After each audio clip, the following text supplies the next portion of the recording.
மிகவும் அன்பான சகோதர சகோதரிகளுக்கு ஜாய் டிவியின் வழியாக உங்களை சந்திப்பதிலே நான் பெருமகிழ்ச்சி அடைகிறேன். பிரியமானவர்களே, நாம் இந்த வேதத்தை வாசிக்கலாம் வாங்க என்ற இந்த 5வது பாகத்தின் வழியாக உங்களை சந்திப்பதிலே நான் பெருமகிழ்ச்சி அடைகிறேன். பிரியமானவர்களே, நாம் வேதத்தை வாசிப்பது மட்டுமல்ல, அதை நன்றாக புரிந்து கொள்வதற்கும் சில காரியங்களை கர்த்தர் ஆவியானவர் என்னோடு பேசுவதனாலே நான் எல்லா காரியங்களும் உங்களோடு பகிர்ந்து கொண்டு வந்தேன். இந்த நாளிலே பாருங்க பிரியமானவர்களே, நம்முடைய ஆதியாகமம் முடிவடைந்தது. இந்த ஆதியாகமத்திலிருந்து சில காரியங்களை உங்களுக்கு ஹோம் ஒர்க்காக, அதாவது நீங்க வீட்டில இருந்து செய்வதற்காக வேண்டி நான் கொடுக்க விரும்புகிறேன். அதாவது என்னவென்றால் பிரியமானவர்களே, ஆபிரகாம், ஈசாக்கு, யாக்கோபு, யோசிப்பவர்களால் நீங்கள் பார்க்கிற பொழுது ஆபிரகாமை கர்த்தர் தேர்ந்தெடுத்தார் அல்லவா? ஏன் அவரை தேர்ந்தெடுத்தார் என்றால் அவர் அவ்வளவு தேவனை நேசிக்கிறவராக இருந்தார். எங்கெல்லாம் கர்த்தர் அவரோடு பேசினாரோ, எப்பொழுதெல்லாம் கர்த்தர் ஒரு காரியங்களை செய்தாரோ, எப்பொழுதெல்லாம் ஆண்டவரை பற்றி நினைத்தாரோ, அப்பொழுதெல்லாம் என்ன செய்தாரு? ஒரு பலிபீடத்தை கட்டி கர்த்தரை தொழுது கொண்டார் என்று சொல்லி பார்க்கிறோம். பிரியமானவர்களே, ஹல்லேலூயா. நாமும் எப்பொழுதும் கர்த்தரை துதிக்கிறவர்களாக, ஸ்தோத்திரிக்கிறவர்களாக, நன்றி செலுத்துகிறவர்களாக நம்முடைய வாழ்க்கையில நாம் இருக்க வேண்டும். எனவே இந்த ஆபிரகாமுடைய வாழ்க்கையிலே இந்த காணப்பட்ட சில இடங்களை நான் உங்களோடு இன்றைக்கு பகிர்ந்து கொள்கிறேன். அடுத்த தடவை நீங்கள் ஆபிரகாம் மட்டுமல்ல, ஈசாக்கு, யாக்கோபு இவர்கள் எல்லாரும் எங்கே அவர்கள் கர்த்தரை தொழுது கொண்டார்கள்? யாக்கோபு பாத்தீங்கன்னா ஒரு தூணை நிறுத்தி அபிஷேகம் பண்ணி கர்த்தரை தொழுது கொள்ளும் தானே. இப்படி ஒவ்வொரு இடத்தையும் ஒவ்வொருத்தவங்க கர்த்தரை எப்பயுமே ஆலயம் இல்லாத நாட்களிலும் கர்த்தரை எப்படியெல்லாம் தொழுது கொண்டார்கள். பிரியமானவர்கள், அதே போலவே இந்த நாளிலும் நீங்களும் எப்பொழுதும் கர்த்தரை துதிக்கிறவர்களா இருக்க வேண்டும் என்பது என்னுடைய வாஞ்சை. பிரியமானவர்களை, இன்றைக்கு பார்க்கலாம். ஆதியாகமம் 12:7 8 அவர் என்ன செய்கிறார் என்று சொல்லி பார்ப்போம். கர்த்தர் ஆபிரகாமுக்கு தரிசனமாகி உன் சந்ததிக்கு இந்த தேசத்தை கொடுப்பேன் என்றார். அப்பொழுது அவன் தனக்கு தரிசனமான கர்த்தருக்கு அங்கே ஒரு பலிபீடத்தை கட்டினான். மோரி சமபூமி, இங்க ஒரு பலிபீடத்தை கட்டுறாரு.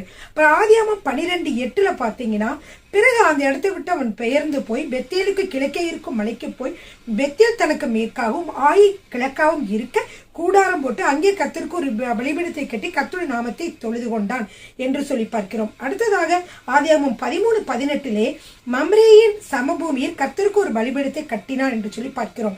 ஆதியாகமம் 21:33 பெயர் சபாவிலே ஒரு தோப்பை உண்டாக்கி சதா காலமுள்ள தேவனாகிய கர்த்தருடைய நாமத்தை அவ்விடத்திலே தொழுது கொண்டான் என்று சொல்லி பார்க்கிறோம். பிரியமானவர்கள், ஈசாக்கு, அதே மாதிரி ஈசாக்கை பற்றியும் யாக்கோபை பற்றியும் நீங்கள் எங்கெங்கே அவர்களை தொழுது கொண்டார்கள் என்று சொல்லி ஒரு சிறிய குறிப்பெடுத்து எப்படி தொழுது கொண்டார்கள், என்ன பெயர் வைத்தார்கள் அந்த இடத்திற்கு என்று சொல்லி நீங்கள் உங்கள் நோட்டில் எழுதி வைத்துக் கொள்ளுங்கள். ஒரு நோட்டையும் பேனாமல் எடுத்து வைத்துக் கொள்ளுங்கள், உங்களுக்கு மிகவும் பிரயோஜனமாக இருக்கும். சரிங்க பிரியமானவர்களே, இந்த நாளில் இன்னொரு காரியத்தை நான் சொல்ல விரும்புகிறேன். ஆதியாகமத்துல ஒரு காரியத்தை நான் சொல்ல விரும்புகிறேன். என்னவென்றால், அந்த ஆதியாகமம் முழுவதும் நீங்கள் படிக்கிற பொழுது அந்த ஆதியாகமத்தில் கிறிஸ்து அங்கே வெளிப்படுகிறார். அப்ப அந்த கிறிஸ்துவை எங்கெங்கெல்லாம் கிறிஸ்து அங்கே வெளிப்படுகிறார், எங்கெங்கெல்லாம் கிறிஸ்துவை அங்க ஒரு நிழலாட்டமாக சொல்லப்பட்டிருக்கிறது என்று சொல்லி நீங்கள் பார்க்கலாம். அதையும் நான் ஒரு கொஞ்ச நேரத்திற்குள்ளாவே நான் சுருக்கமாக சொல்ல விரும்புகிறேன். நீங்க நோட்ஸ் எடுத்து வச்சுக்கொள்ளுங்க, அதனுடைய வசனங்களை எடுத்து நீங்கள் தியானித்துக் கொள்ளுங்க. பாருங்கள் பிரியமானவர்களே, ஆதியாகமம் அங்கிருந்து தொடங்கியே பார்த்தீங்கன்னா கிறிஸ்துவை என்ன செய்கிறோம் என்றால் அங்கே நாம் பார்க்கிறோம். ஹல்லேலூயா. பாருங்க, முதலாவது பார்த்தீங்கன்னா சர்பத்தின் தலையை நசுக்கும் ஸ்திரீயின் வித்து, இது கிறிஸ்து என்று நமக்கு எல்லோருக்கும் தெரியும். அதை அங்கே நம்ம ஆதியாகமம் 3:15 வாசிக்கிறோம். அடுத்ததாக பார்த்தீர்கள் என்றால் ஆதியாகமம் 3:21 மனிதனின் நிர்வாணம் மறைக்கப்பட கொல்லப்பட்ட வன விலங்கு, இதுவும் கிறிஸ்துவை குறிக்கிறது. ஒரு பாவம் அறியாத அந்த வன விலங்கு பாவம் செய்த ஆதாம் ஏவாளுடைய பாவத்தை மறைப்பதற்காக, பாவத்தை மாற்றுவதற்காக அது கொல்லப்பட்டது என்று சொல்லி பார்க்கிறோம். அடுத்து 3வதாக பார்த்தீங்கன்னா பாவத்தின் விளைவாக கொல்லப்பட்ட ஒரு களங்கமற்ற ஆபேலை பார்க்கிறோம். ஆபேல் அவரும் பார்த்தீங்கன்னா காயின் அவரை கொலை செய்தான் என்று பார்க்கிறோம். இந்த ஆபேலை நீங்கள் பார்க்கிற பொழுது அவர் கள்ளம் கபடமற்றவராக கர்த்தரால் ஏற்றுக்கொள்ளப்பட்டவராக காணிக்கை அவர் செலுத்திய காணிக்கை கர்த்தர் ஏற்றுக்கொண்டார் என்றால் என்ன சொல்கிறார் ஆண்டவர்? நன்மை செய்தால் நன்மை இல்லையோ? எனவே ஆபேல் நன்மை செய்கிறவனாக இருந்ததால் நன்மை அவனுடைய வாழ்க்கையில் அனுபவித்தான். ஆனால் அது காயின் என்ன செய்தான்? அவனை கொலை செய்தான். இதுவும் கள்ளம் கபடற்ற ஆபேல், கள்ளம் கபடற்ற கிறிஸ்துவுக்கு உவமையாக உள்ளது. பிரியமானவர்களே, அடுத்து 4வது எதிர்பார்க்கிறோம் நோவாவின் பேழை. பிரியமானவர்களே, நோவாவின் பேழையை நீங்கள் பார்த்தீர்கள் என்றால் இந்த எல்லா மக்களையும் அந்த வரப்போகிற வெள்ளப்பெருக்கிலிருந்து தப்பிப்பதற்காக பேழை கட்டப்பட்டது. இது இப்ப கிறிஸ்துவை குறிக்கிறது. இந்த கிறிஸ்துவாகிய பேழைக்குள்ளே நாம் அடைக்கலமாக வந்துவிட்டால் நாமும் இந்த உலகத்தின் கேட்டுக்கு தப்பலாம், அதே போல நித்திய வாழ்வையும் அடையலாம். அதுவே இங்கே நோவாவின் பேழையும் கிறிஸ்துவை காட்டுகிறது. அடுத்து 5வதாக மோரியா மலையில் பலியாகும் ஆட்டுக்கடா. இந்த ஆட்டுக்கடா பார்த்தீர்கள் என்றால் மோரியா மலைக்கு ஆபிரகாம் ஈசாக்கை கொண்டு சென்றான். ஈசாக்கை பலியிட கர்த்தர் சொன்னதினாலே அவன் கொண்டு சென்ற பொழுது ஈசாக்கை பலிபீடத்தில் வைத்து அவன் ஓங்கி அவன் பலியிட போகிற போது கர்த்தர் சொன்னார், நிறுத்து, அவனை நீ வெட்ட வேண்டாம், உன் பிள்ளையாண்டான் மீன் கையை போடாதே என்று சொல்லி நிறுத்த சொல்லி அவர் என்ன சொன்னார், அங்கே இருக்கக்கூடிய ஒரு ஆட்டுக்கடாவை அவர் என்ன செய்தார், இங்க போய் பாருங்க, முள்களே சிக்கி இருக்கிற அந்த ஆட்டுக்கடாவை எடுத்து அவனுக்கு பதிலாக பலியிடு, ஈசாக்குக்கு பதிலாக அங்கே அவர் ஒரு ஆட்டுக்கடாவை பலியிட சொல்லியது பார்க்கும். இந்த ஆட்டுக்கடாவும் நாம் பிற்காலத்தில் இயேசு கிறிஸ்துவை அதுவும் காட்டுகிறது பிரியமானவர்களே. அடுத்ததாக கடைசியாக தகப்பனாலே மிகவும் நேசிக்கப்பட்ட யோசேப்பு. இவருடைய யோசேப்புடைய நிறைய காரியங்கள் கிறிஸ்துவை பிரதிபலிக்கிறதாக இருக்கிறது. தேவனாகிய தகப்பனாலே மிகவும் நேசிக்கப்பட்ட இயேசு, சகோதரர்களாலே தள்ளப்பட்ட இயேசு, விற்கப்பட்ட இயேசு, சகோதரர்களாலே விற்கப்பட்ட அந்த யூதா மக்கள் மத்தியிலே, யூதர்கள் தான் உங்களுடைய சகோதரர்கள், அவர்களாலே விற்கப்பட்டு அவர்களால் சிலுவையில் அறையும் கத்துனாங்க. அந்த மாதிரி விற்கப்பட்ட இயேசுவாக இருந்தால் அவர் என்ன செய்தார், முதல் வருகையாக வந்த பொழுது அவருடைய சகோதரர்களாகிய இஸ்ரவேல் ஜனங்களுக்கு புரியவில்லை, அவர் யார் என்று அடையாளம் தெரியவில்லை. 2வது முறை வருகிற பொழுது அவர்கள் இயேசு கிறிஸ்துவை மேசா என்று அவர் உணர்ந்து கொள்வார்கள். இப்படியாக குழியிலே தள்ளப்பட்ட யோசேப்பு பின்பு உயர்த்தப்பட்டது போலவே கிறிஸ்து நமக்காக அவர் என்ன செய்தார், மரித்து அவர் தேவாதி தேவனாக உயர்த்தப்பட்டார் என்று சொல்லி பார்க்கிறோம். எனவே இந்த 5 காரியங்களிலுமே நீங்கள் என்ன செய்யலாம், இயேசுவை இந்த ஆதியாகமத்திலே பார்க்கலாம். ஹல்லேலூயா, ஆமென். பிரியமானவர்களே, இந்த நாளிலே நாம் யாத்ராகமத்தை பற்றி நாம் பார்க்க போகிறோம். பிரியமானவர்களே, அதாவது மோசே எழுதிய 5 ஆகமங்களிலே 2வது ஆகமம் என்னது, யாத்திரை ஆகமம். பிரியமானவர்களே, யாத்திரை ஆகமம் என்று ஏன் அழைக்கப்பட்டது என்றால் அவர்கள் யாத்திரையாக அங்கே இருந்து விடுதலை பயணமாக அவர்கள் என்ன செய்தார்கள், அடிமைத்தனமாக எகிப்தில் இருந்த பொழுது அங்கிருந்து கர்த்தர் அவர்களை அழைத்து கொண்டு சென்றதுனாலே, அவர்கள் யாத்திரையாக சென்றதுனாலே இந்த யாத்திரை விடுதலை பயணம் என்று, அதாவது யாத்திரை ஆகமம் என்று அழைக்கப்படுகிறது. ஹல்லேலூயா, ஆமென். பிரியமானவர்களே, இந்த யாத்திரை ஆகமத்தை நீங்க பார்க்கிற பொழுது ஆதி ஆகமத்துல பாத்தீங்கன்னா தனியாக ஒரு குடும்பமாக கர்த்தர் தேர்ந்தெடுத்ததை பார்க்கிறோம். ஆபிரகாம், ஈசாக்கு, யாக்கோபு, யோசேப்பு என்று அழைக்கப்பட்டு கர்த்தராலே தேர்ந்தெடுக்கப்பட்ட மக்கள் அடுத்ததாக இதிலே பார்க்கிற பொழுது என்னவென்றால் ஒரு தேசமாக, இஸ்ரவேல் தேசமாக, அதாவது இஸ்ரவேலாகிய யாக்கோபுக்கு 12 குமாரர்கள் பிறந்தார்கள் அல்லவா, அவர்கள் மூலமாக வந்தனால இஸ்ரவேல் கோத்திரம் என்று அழைக்கப்படுகிறது. இந்த இஸ்ரவேலாக ஒரு நாடாக என்ன செய்ய, ஒரு தேசமாக கர்த்தர் என்ன செய்தார், தேர்ந்தெடுத்திருக்கிறார். இந்த உலகத்தை விட்டு இந்த மக்களை பிரித்தெடுத்து அவர் என்ன செய்யறார், அவருக்கென்று ஒரு ஜனமாக தேர்ந்தெடுத்திருக்கிறதே நாம் பார்க்கலாம். பிரியமானவர்களே, ஹல்லேலூயா. சரிங்க, அது மட்டுமல்ல, இந்த யாத்திரை ஆகமத்தை எழுதினவர் மோசே என்று சொன்னேன். இதை எழுதப்பட்ட காலத்தை நாம் பார்க்கிற பொழுது பிரியமானவர்களே, இந்த யாத்திரை ஆகமமானது நமக்கு எந்த 1706, அதாவது கிமு 1706 முதல் கிமு 1490 வரை நடந்த சம்பவங்களை சொல்லுகிறதாக இருக்கிறது. அதாவது கிட்டத்தட்ட 216 வருடங்கள் நடந்த காரியங்களை இது சொல்லுகிறது, யாத்திராம் சொல்லுகிறது என்று சொல்லி பார்க்கிறோம்.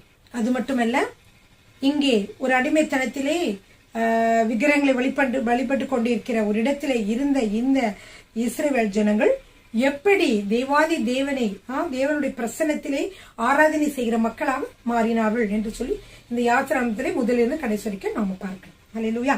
சரிங்க பிரியமானவர்களே, இப்பொழுது நான் என்ன சொன்னேன், இஸ்ரவேல் ஜனங்களாக வந்தது என்று சொன்னேன் அல்லவா. இந்த இஸ்ரவேல் ஜனங்களுடைய நாமங்கள், அவங்களுடைய வாழ்க்கை வரலாறு, அவங்களுடைய வம்ச வரலாறு 1வது அதிகாரத்துல சொல்லப்பட்டு இருக்கிறது, நீங்கள் பார்க்கலாம். இந்த சுருக்கமாக இதை பற்றி இந்த யாத்திரையாமத்தை நாம் சுருக்கமாக சொன்னால், முதலாவது Israel in bondage, Israel redeemed, Israel journey to Sinai, Israel given the law, Israel in worship. மொத்தம் 5 பகுதிகளாக நம்ம பிரிக்கலாம். தமிழிலேயே நான் சொல்கிறேன், அடிமைத்தனத்தில் இஸ்ரவேல் அடிமைத்தனத்தில் இருந்தது.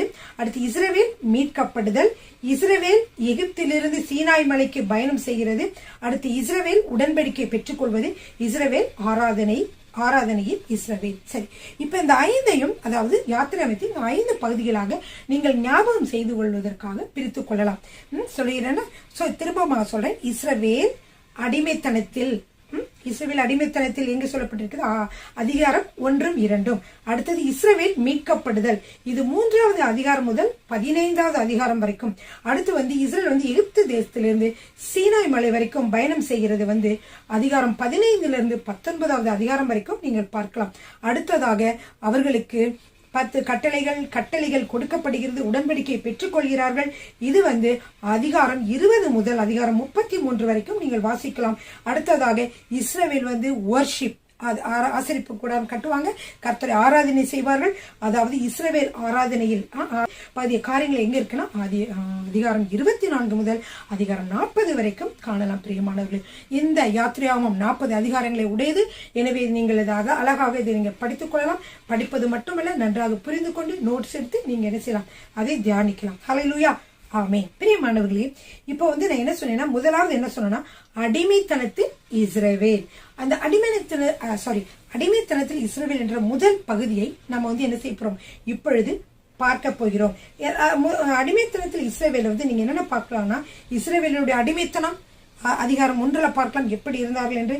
அடுத்து மோசேயினுடைய பிறப்பு அதிகாரம் 2ல 1-4 வசனங்கள் மோசேயினுடைய பிறப்பு பற்றி சொல்லப்பட்டிருக்கும்.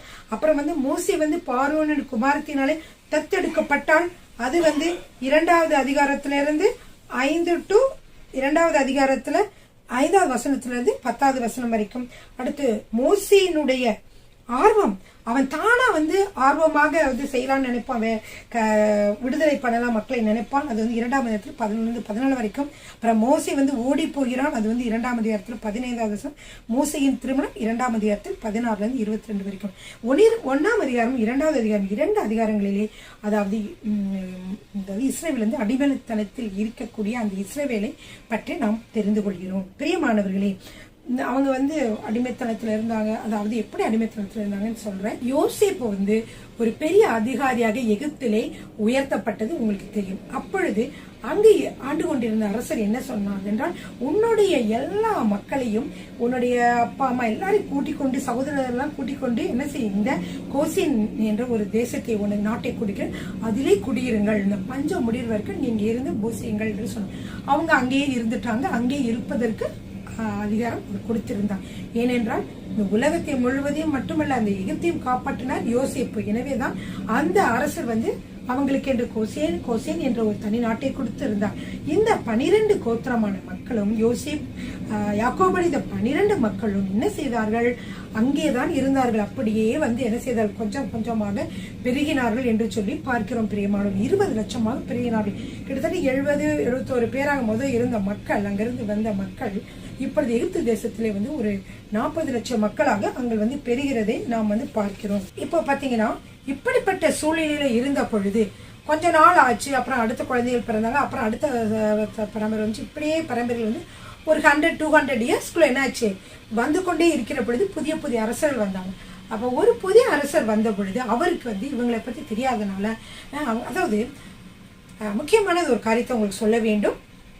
என்னவென்றால், பிரியமானவர்களே, யோசேப்பு எகிப்து நாட்டில் இருந்த பொழுது பார்த்தீர்கள் என்றால், அப்பொழுது என்ன நடந்தது என்றால், வெளியில இருக்கக்கூடிய அந்நியர் ஒருத்தர் என்ன செய்தாங்க, அந்நியர் தான் எகிப்துல எகிப்தை பிடித்து கொண்டு அதிலே அரசாட்சி செய்து வந்தார்கள்.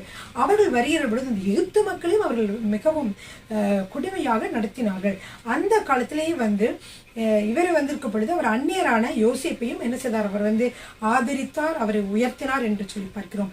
அதற்கு அப்புறமாக நீங்க பார்த்தீர்கள் என்றால், மோசே பிறந்து கொஞ்ச நாள் கழித்த பிறகு, மோசே பிறந்த காலங்களை பார்த்தீர்கள், வேறு ஒரு அரசர் வந்தார். அவர் யார் என்றால், அங்கே இருக்கக்கூடிய மக்களே இந்த ஆண்டு கொண்டிருந்த வேற இந்த அரசர்களை என்ன செய்தாங்க, அந்நிய அரசர்கள் இருந்து உள்நாட்டு கழகம் என்ன செஞ்சாங்க, அவங்களே அவங்க நாட்டை பிடிச்சு அவங்களாலே தேர்ந்தெடுக்கப்பட்ட அரசர்கள் ஆண்டு கொண்டு வந்தார்கள். இங்கே எகிப்திலே பார்வோன்களாக அரசு கொண்டு வந்தார்கள். எனவேதான் அந்த அரசருக்கு இவர்களுடைய வரலாறு, அந்த அரசர் காட்டிய அன்பு இவர்கள் காட்டவில்லை. எனவே கொஞ்ச நாள் ஆன பிறகு பார்த்தார்கள், ஐயோ ஏற்கனவே நாம் ஒரு அந்நிய அரசராலே அந்நிய ஜனங்களாலே நாம் ஆண்டு கொண்டு வரப்பட்டிருந்தோம், எவ்வளவு கடினமாக இருந்தது என்று சொல்லி அந்த பார்வோன் சிந்தித்துக் கொண்டதான். எனவேதான் அவன் இவர்களை பார்த்த பொழுது இவர்கள் நினைக்கிறேன் 20 லட்சம் மக்கள், இவ்வளவு மக்கள் இருக்கிறார்கள் என்று சொல்லி இந்த மக்களும் நம்மை என்ன செய்யக்கூடாது, நம்மை அரசாட்சி செய்திடக்கூடாது, நம்மளை அடிமைகளாக மாற்றிவிடக்கூடாது என்று சொல்லிதான் அவர்கள் என்ன செய்யலாம் என்று சொல்லி அவர்களை அடிமைகளாக இந்த வேலையெல்லாம் செய்வதற்கு அடிமைகளாக வைத்திருந்தார் பிரியமானவர்களே. அதனால்தான் அந்த பார்வோடைக்காரர்கள் மிகவும் மக்கள் நெருக்கப்பட்டார்கள் என்று சொல்லி பார்க்கிறோம். அந்த நெருக்கப்பட்ட சூழ்நிலையில் தான் மோசே பிறந்தார். இந்த மோசே பிறந்த வரலாறு பார்த்தீர்கள் என்றால் அந்த காலகட்டத்திலே பிரியமானவர்களே இவர்கள் ரொம்ப, அதாவது இவர்கள் என்றால் இங்க இஸ்ரவேல் ஜனங்கள். இந்த இஸ்ரவேல் ஜனங்கள் 20 லட்சமாக அதிகமான மக்களாக இருந்த பொழுது இந்த மக்களுடைய தொகையை குறைப்பதற்காக அந்த மன்னர் என்ன செய்தார் என்றால் இந்த இஸ்ரவேல், அதாவது எபிரேய ஸ்திரீகள் குழந்தையை பெற்றுக்கொள்கிற பொழுது அவர் எகிப்திய மருத்துவச்சிகளுக்கு சொல்லியிருந்தால், நீங்கள் அவர்கள் குழந்தையை பெற்றுக்கொள்கிற பொழுது ஆண் குழந்தையானால் கொன்று விடுங்கள், பெண் குழந்தையை மட்டும் உயிரோடே விடுங்கள் என்று சொல்லி இருந்தார்.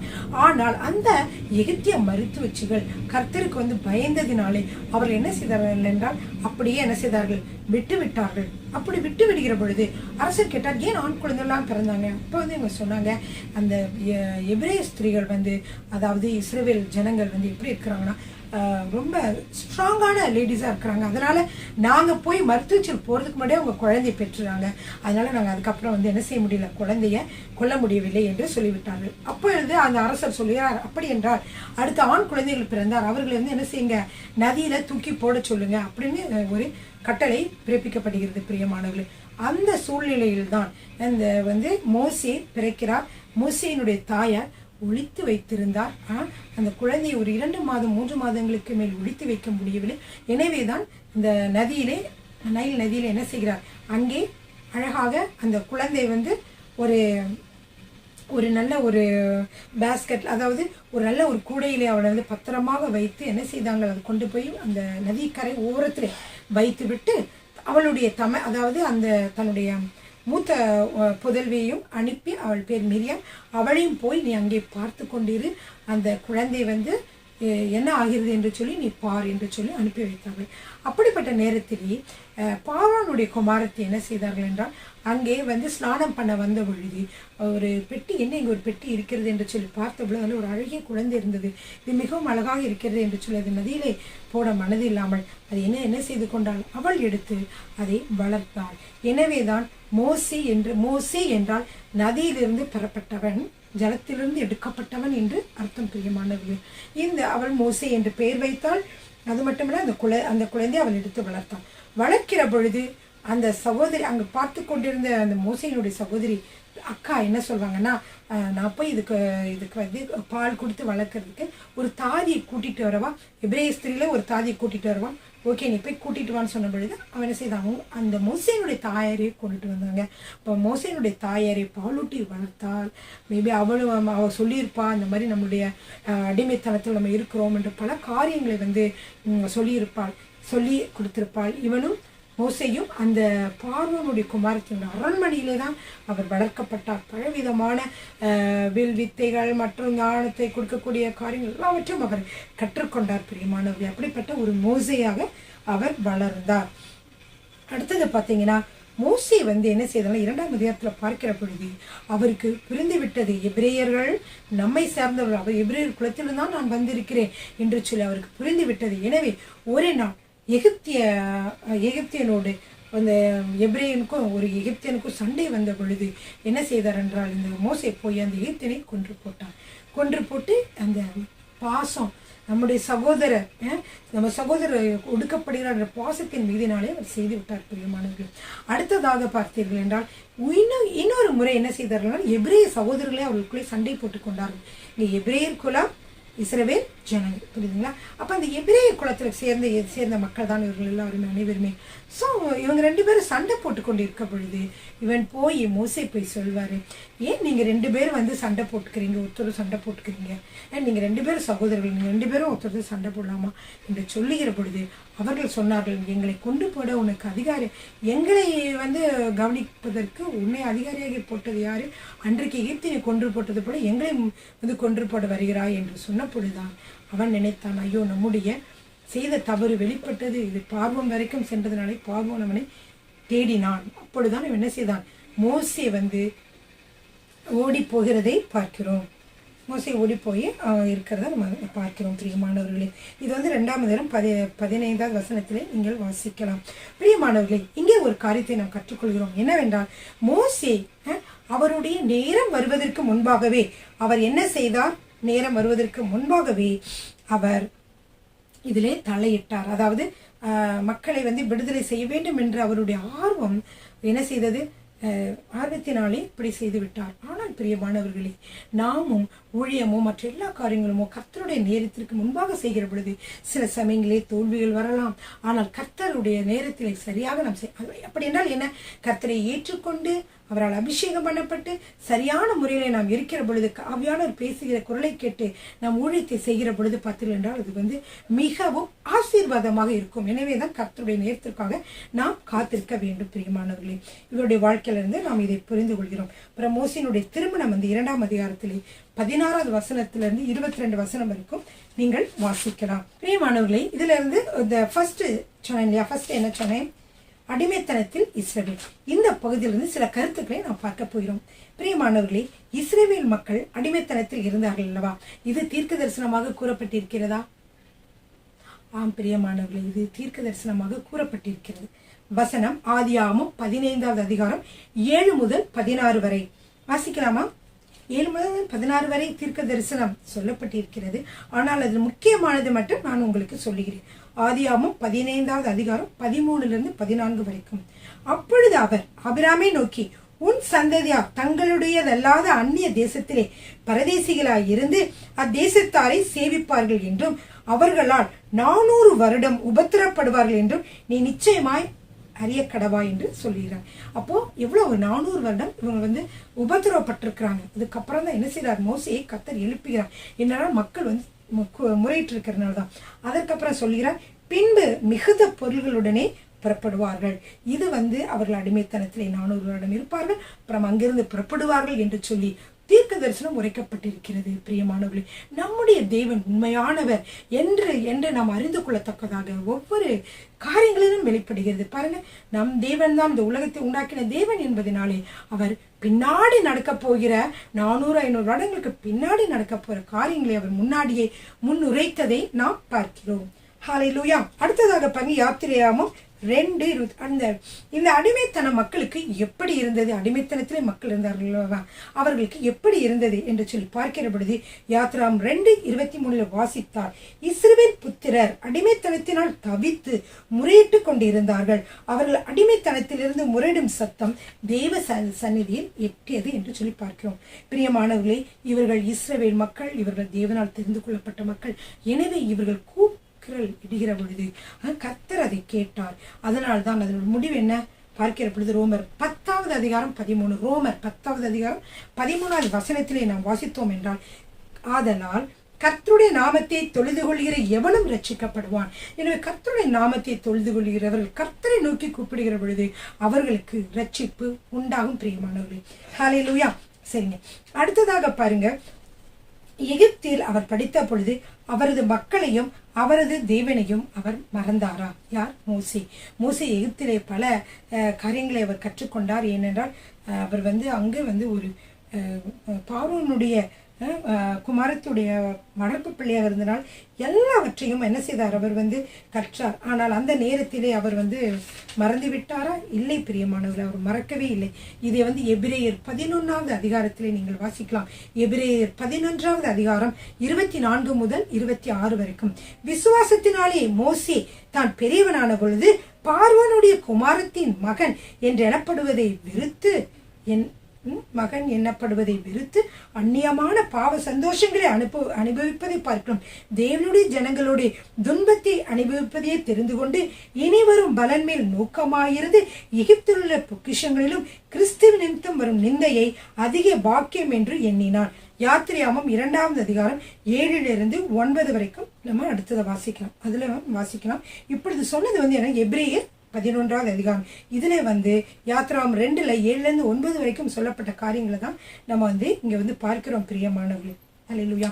அதனால இங்கே அவரை பார்க்கிற பொழுது என்ன செய்தார் என்றால், அவர் படித்துக்கொண்டு இருந்தாலுமே என்ன செய்தார், அவர் மற்ற காரியங்களையும் பார்த்தார். அதிலேயே சந்தோஷமாக சமாதானமாக அந்த உலக இன்பங்களை அனுபவிக்க அவருடைய மனம் விரும்பவில்லை. பிரியமானவர்களே, மனதிலே போராட்டம் இருந்து கொண்டே இருந்தது. என்னுடைய ஜனங்கள் கஷ்டப்படுகிறார்களே, நான் இப்படி இருக்கிறேனே, என்னுடைய ஜனங்கள் கஷ்டப்படுகிறார்கள் என்று சொல்லிதான ஒரு எண்ணம் அவருக்குள்ளே இருந்து கொண்டே இருந்தது. பிரியமானவர்கள், இதைத்தான் கர்த்தர் பார்த்தார். பிரியமானவர்களே, இப்படிதான் லீடர்கள் உருவாகிறார்கள், தலைவர்கள் இப்படிதான் உருவாகிறார்கள். தலைவர்களுக்குள்ளே ஒரு தனிப்பட்ட எண்ணம் இருக்கும். அவர்களுக்கு உலக பிரகாரமான எல்லாவற்றையும் நம்ம அனுபவிச்சுட்டு இதோடு இருப்போம் என்று சொல்லி அழிந்து போற காரியங்களை பற்றி சிந்திக்காமல் மற்ற காரியங்களை நம்ம எப்படி செய்வது, பெரிய காரியங்களை எப்படி செய்வது, இந்த மக்களை எப்படி விடுதலையாக்குவது என்று சொல்லி அவன் யோசிக்க ஆரம்பித்தான். பிரியமானவர்களே, ஹல்லேலூயா. அடுத்ததாக பாருங்க, அடுத்ததாக பார்த்தீர்கள் என்றால், எகிப்திலே சென்ற பிறகு அவர் என்ன செய்தார் என்று சொல்லி பார்த்தோம். என்ன செய்தார், அவரே என்ன செய்தார், அதாவது இவருக்கு என்ன தோன்றுகிறது என்றால், சரி எப்படியாவது இந்த மக்களை விடுதலை செய்ய வேண்டும் என்ற ஆர்வம் தோன்றுகிறது. ஆனால் அது கர்த்தருடைய நேரமாக இல்லை. அந்த நேரத்திலே அவர் செய்தார். அதனாலதான் அது கர்த்தருடைய நேரமாக இல்லை. அது மட்டும் இல்ல, இவர் இந்த காரியங்களை நம்ம கர்த்தருடைய அழைப்புக்கு முன்னாடியே அவர் தன்னுடைய சுயத்தினாலே செய்ய ஆரம்பித்தார். இதை அப்போஸ்தலர் நடபடிகள் 7வது அதிகாரம் 25வது வசனத்திலே கொடுக்கப்பட்டிருக்கிறது. தன்னுடைய கையினாலே தேவன் தங்களுக்கு ரட்சிப்பை தருவார் என்பதை தன்னுடைய சகோதரர் அறிந்து கொள்வார்கள் என்று நினைத்தான். அவர்களோ அதை அறியவில்லை. தன்னுடைய, அதாவது யார் சொல்ற, மோசேயை சொல்றார். தன்னுடைய கையினாலே, மோசேயுடைய கையினாலே தேவன் தங்களுக்கு ரட்சிப்பை தருவார் என்பதை தன்னுடைய சகோதரர் அறிந்து கொள்வார்கள் என்று நினைத்தான். ஆனால் என்ன செய்யவில்லை, அவர்களோ அதை அறியவில்லை என்று சொல்லி நாம் பார்க்கிறோம். பிரியமானவர்களே, இப்படியாக அவர் மோசே முயற்சி செய்தாலும் அது சரியாக வரவில்லை. அப்புறம் 40 நாட்கள் என்ன செய்கிறார், அவர் வனாந்தரத்திலே இருக்கிறார். எப்படி இங்கிருந்து தப்பித்து கொண்டு ஓடி பார்வோன் கொலை செய்து விடுவாரோ என்று சொல்லி அங்கே 40 நாட்கள் இங்கே இருப்பதை நாம் பார்க்கிறோம்.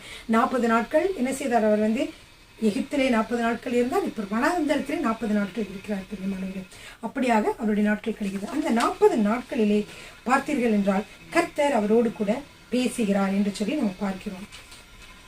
சரிங்க பிரியமானவர்களே, இப்பொழுது அடுத்த பகுதி என்னவென்றால், அதிகாரம் 3 முதல் 15 வரைக்கும் என்னவென்று நான் சொல்லிவிடுகிறேன். என்னவென்றால், இஸ்ரவேல் மீட்கப்படுகிறது. இஸ்ரவேல் மீட்கப்படும் போது இந்த இஸ்ரவேல் அடிமைத்தனத்தில் இப்ப இஸ்ரவேல் மீட்கப்படுது. ஹல்லேலூயா. சரிங்க, இந்த 2வது பகுதி என்னன்னா, அதிகாரம் 3 முதல் அதிகாரம் 15 வரைக்கும் நீங்கள் வாசிக்கலாம். இப்போ இதுல என்னென்ன பாயிண்ட்ஸ் இருக்கு நான் சொல்றேன். ஃபர்ஸ்ட் மோசேயை கர்த்தர் அழைக்கிறார். முதல் பகுதி என்னன்னா, மோசேயை கர்த்தர் அழைக்கிறார். இது 3வது அதிகாரத்துல இருந்து 4வது அதிகாரத்துல 28வது வசனம் வரைக்கும் நீங்கள் வாசிக்கலாம். அடுத்ததாக பாத்தீங்கன்னா, இந்த மோசே எகிப்துக்கு செல்கிறார். எகிப்துக்கு செல்கிறதை அதை பற்றிய காரியங்களை 4வது அதிகாரத்துல 24வது வசனத்திலிருந்து 31வது வசனம் வரைக்கும் நீங்கள் வாசிக்கலாம். அடுத்து என்ன செய்யறார், பார்வோனோடு மோதுகிறார். பார்வோனோடு என்ன செய்கிறார், இந்த மாதிரி நான் என் மக்களை விடுதலை செய்யுங்கன்னு சொல்லி அவர் அங்கே செல்கிறார். இது 5வது அதிகாரத்திலும் 6வது அதிகாரத்திலும் நாம் பார்க்கலாம். அடுத்ததாக அதிகாரம் 7 முதல் 11 வரைக்கும் 10 வாதைகள். எப்பொழுதெல்லாம் அதாவது மோசே கேட்கிறார், நீங்கள் அவர்களை அனுப்பிவிடுங்கள், இஸ்ரவேல் ஜனங்களை அனுப்பிவிடுங்கள் என்று சொல்கிற பொழுதெல்லாம் பார்வோன் முதல் என்ன செய்வார், கேட்க மாட்டார். அப்புறம் ஒரு வாதை நடக்கும், அதுக்கப்புறம் அவர் அக்ரி பண்ணுவார், சரின்னு சொல்வாரு. அப்புறம் திருப்பி மனம் மாறிடுவார். திருப்பி இப்படியாக 10 வாதைகள் அங்கே நடத்தப்படுகிறது. பிரியமானவர்கள், அதை பற்றி அதிகாரம் 7 முதல் 11 வரைக்கும் வாசிக்கிறோம். அடுத்ததாக அதிகாரம் 12 பஸ்கா, பாஸ் ஓவர், பஸ்காவை பற்றி நம்ம பார்க்கிறோம். அதுக்கப்புறம் அவர்கள் என்ன செய்றாங்க, இந்த பஸ்கா ஆட்டுக்குட்டியெல்லாம் அவங்க இது பண்ணிட்டு எகிப்துக்கு செல்லுகிறார்கள். எகிப்திலிருந்து செல்கிறார்கள். விடுதலை பயணமாக அங்கிருந்து செல்கிறது. அதிகாரம் 13 நாம் வாசிக்கலாம். ஹல்லேலூயா. அடுத்ததாக 7வது என்னன்னா, செங்கடலை அவர்கள் கடந்து செல்கிறார்கள். செங்கடலை கடந்து கடைசியாக அவர்கள் செல்கிறார்கள். பிரியமானவர்களை, செங்கடலை கடந்து செல்கிற பொழுது பல காரியங்கள் அங்கே நடக்கிறதை பார்க்கிறோம். பிரியமானவர்களே, இதுவரைக்கும் நீங்கள் ஒரு தடவை நான் சொன்னதெல்லாம் அந்த வசனங்களை எல்லாம் நீங்கள் எழுதி வைத்துக் கொள்ளுங்கள்.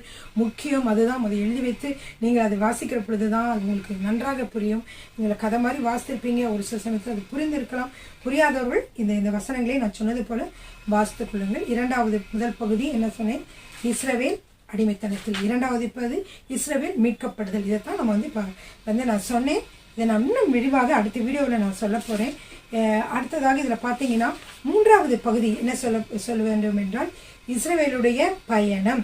இஸ்ரவேல் மக்கள் எங்கே செய்கிறார்கள்? பயணமாக செல்கிறார்கள். எகிப்திலிருந்து சீனாய் வரைக்கும் அவர்கள் செல்கிறதா. அதனால இது பேர் யாத்திரை ஆகமம் என்று அழைக்கப்படுகிறது. அதை பற்றி நாம் எங்கே பார்க்கிறோம்? 15லிருந்து 19 வரைக்கும். அடுத்ததாக இஸ்ரவேல் உடன்படிக்கை பெற்றுக்கொள்கிறது, கட்டளைகளை பெற்றுக்கொள்கிறது. கர்த்தரிடமிருந்து 10 கட்டளைகளை பெற்றுக்கொள்கிறார்கள். இது அனைத்துமே எங்கே? 20வது அதிகாரத்திலிருந்து 33வது அதிகாரம் வரைக்கும் பார்க்கலாம். 20லிருந்து 23 வரைக்கும் அவங்க உடன்படிக்கை பெற்றுக்கொள்கிற காரியங்களை அதிகாரம் 20 முதல் 23 வரைக்கும் வாசிக்கிறோம். அதிகாரம் 24 முதல் அதிகாரம் 40 வரைக்கும் இஸ்ரவேல் ஆராதனை செய்கிறார்கள். இப்படி ஆராதனை செய்ய வேண்டும் என்று கர்த்தர் சொல்லிக் கொடுக்கிறார் என்று சொல்லி விவரமாக பார்க்கிறோம். பிரியமானவர்கள், இதை குறித்து கூடுதலாக நம்ம அடுத்த வீடியோவில் நம்ம பார்க்கலாம். பிரியமானவர்கள், எனவே நீங்கள் ஒவ்வொரு நாளும் படுத்துக்கொண்டு வருகிறீர்கள். நான் வேகமாக வீடியோவை கொடுக்க வேண்டும் என்று நினைக்கிறேன். சில தடைகள் வந்தாலும் கர்த்தர் எல்லாவற்றையும் தாண்டி இதை முடிக்க கர்த்தர் உதவி செய்வார். பிரியமானவர்களே, ஹல்லேலூயா. அது மட்டுமல்ல, நீங்கள் ஜெபியுங்கள். இந்த யாத்திரையாமத்தில் என்னென்ன காரியங்களை கர்த்தர் வெளிப்படுத்துகிறார் என்று சொல்லி நீங்கள் பாருங்கள். 10 வாதிகளை பற்றி படித்துக் கொள்ளுங்கள். இந்த வாதிகளை படிக்கிற பொழுது நீங்கள் உங்களுக்கு எல்லா காரியங்களும் கர்த்தர் உங்களுக்கு வெளிப்படுத்தும்.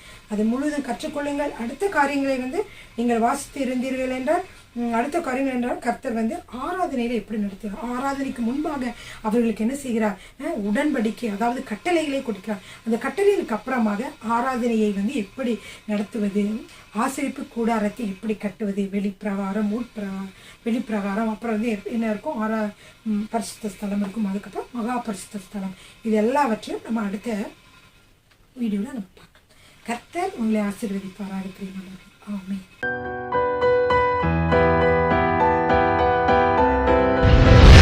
கர்த்தர் உங்களை ஆசீர்வதிப்பாராக.